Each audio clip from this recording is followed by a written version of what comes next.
அடுத்த ஆண்டு நடைபெறுகின்ற சட்டமன்ற பொதுத் தேர்தலில் அனைத்து இந்திய அண்ணா திராவிட முன்னேற்ற கழகம் பாரதிய ஜனதா கூட்டணி அமைத்துடன் அவர் வெற்றி பெற முடியாது என்று எண்ணம் வந்துவிட்டது. ஒரு தொகுதியில 27,779 எப்படி இந்த ஆட்சியில போலி வாக்காளர் சேர்க்கிறார் என்பதை மக்கள் உணர வேண்டும்.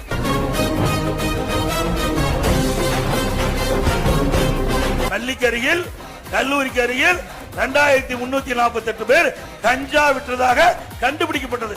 கைது செய்யப்பட்டது 148 பேர்.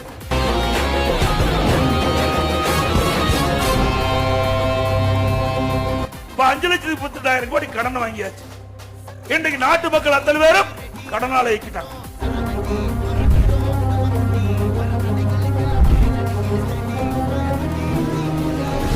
Collection commission